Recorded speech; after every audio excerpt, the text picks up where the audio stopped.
صلی علی رسولہ الکریم اما بعد، میرے محترم بزرگوں اور عزیز دوستوں، اس پورے جہاں میں اللہ رب العزت کے بعد سب سے زیادہ رسپیکٹبل اگر کوئی ہے تو ہمارے پیرنٹس ہیں، ہمارے والدین ہیں۔ ہم پر والدین کے احسانات بے شمار ہیں۔ قرآن کریم میں اللہ تعالیٰ نے ڈیفرنٹ آیتوں میں والدین کی عظمت کو ڈسکرائب کیا ہے۔ سورہ بنی اسرائیل آیت نمبر 23 میں اللہ فرماتا ہے وَقَضَى رَبُّكَ أَلَّا تَعْبُدُوا إِلَّا إِيَّاهُ وَبِالْوَالِدَيْنِ إِحْسَانًا. And your Lord has ordered that you don't worship anyone except Allah and treat your parents with kindness. اے پیغمبر، آپ کے رب نے حکم دیا ہے کہ اللہ کے علاوہ کسی کی عبادت نہ کرنا اور والدین کے ساتھ حسن سلوک سے پیش آنا۔ آگے فرماتا ہے اگر تمہارے والدین تمہارے سامنے اولڈ ایج کو پہنچ جائے، بوڑھے ہو جائے، ایک ہو یا دونوں، اگر وہ تمہیں کوئی ناگوار بات بھی کہہ دیں تب بھی اف بھی نہ کرنا اور نہ جھڑکنا۔ اگر کوئی بات کہنی ہو تو نرمی اور رسپیکٹ کے ساتھ کہنا۔ میرے دوستوں، والدین اسپیشلی ماں کے فیورز اور احسانات اتنے زیادہ ہیں کہ ہم چاہ کر بھی ان کا بدلہ نہیں چکا سکتے، اسی لیے ان کے اسٹیٹس اللہ کے سامنے اتنا ہائی اور اونچا ہے۔ حدیث شریف میں ہمارے پیارے آقا صلی اللہ علیہ وسلم فرماتے ہیں الجنت تحت اقدام الامہات، the paradise is under the feet of the mothers. ماں کے قدموں کے نیچے جنت ہے، ماں کی سیوا اور رسپیکٹ بغیر تم اللہ کی رضا اور جنت حاصل نہیں کر سکتے۔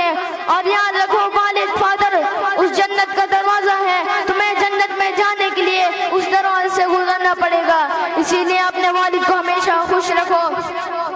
میرے پیارے دوستوں، کہاں اللہ اور رسول نے والدین کی اتنی عظمت، اتنا اونچا اسٹیٹس بتایا ہے، مگر مجھے افسوس ہے کہ ہم اپنی سوسائٹی کو ذرا کنسیڈر کریں تو ریئلائز ہوگا کہ آج اولاد والدین کو کس طرح تکلیف دے رہی ہے، ستا رہی ہے، انسلٹ کر رہی ہے۔ ماں باپ آواز پر آواز دے رہے ہیں بٹ بچے انسٹاگرام پر بزی ہیں۔ ماں اپنی بیماری سے پریشان ہے مگر بیٹی فیس بک کی دنیا میں اس قدر مست ہے کہ اس کو ماں کا درد، پین نظر نہیں آتا ہے۔ باپ اپنی خواہشات کو، ضرورتوں کو نظر انداز کر کے بچوں کی ضرورتوں کو پورا کر رہا ہے، مگر یہ بچے اسکولز میں، کالجز میں غیر محرم کے ساتھ فرینڈشپ میں اپنی زندگی کے قیمتی لمحات ضائع کر رہے ہیں۔ میرے بھائیوں، کاش آپ اپنے پیرنٹس کے درد کو سمجھ پاتے، کاش آپ ان کے پین کو فیل کر پاتے۔ ارے یہ وہ والدین ہیں جنہوں نے تمہیں اللہ سے رو رو کر دعا میں مانگ مانگ کر لیا ہے، تمہارے لیے اپنے نیند کو قربان کیا، اپنے خواہش کو سیکریفائز کیا۔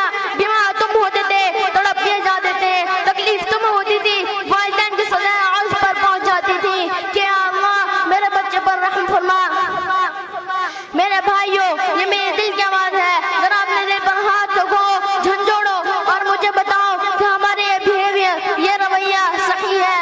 ذرا ان سے پوچھ کر دیکھو جن کے والدین حیات نہیں ہے، وہ والدین جو اس شفقت کے لیے تڑپتے ہیں، ترستے ہیں، در در کے ٹھوکریں کھاتے ہیں، ذرا ان کے دل سے پوچھ کر دیکھو۔ آؤ میں تمہیں ایک حدیث سناتا ہوں۔ حضرت عبداللہ ابن عمر سے آگے ایک شخص نے عرض کیا کہ میں نے اپنی ماں کی بہت سیوائیں کی، خدمتیں کی، یہاں تک کہ اپنی کمر پر بٹھا کر سفر کیا، مکہ پہنچا، طواف کیا، پورا حج کیا، کیا میں نے اپنی ماں کا حق ادا کر دیا؟ دوستو غور سنو، دل کے کانوں سے سنو۔ حضرت عبداللہ فرماتے ہیں کہ تمہاری یہ سب خدمتیں ماں کے ایک اس چکر کے برابر بھی نہیں جو اس نے تمہیں پیٹ میں رکھ کر لگایا تھا۔ قرآن کہتا ہے حملتہ امہ کرہا ووضعتہ کرہا۔ میرے دوستو، آخر میں یہ عرض کرنا چاہتا ہوں کہ اپنے ماں باپ کی قدر کر لو، کیونکہ یہ ایک ایسی دولت ہے جو ایک بار جانے کے بعد پھر دوبارہ نہیں ملے گی۔ اپنی بات کو یہاں پر ختم کر رہا ہوں۔ وآخر دعوانا الحمدللہ رب العالمین۔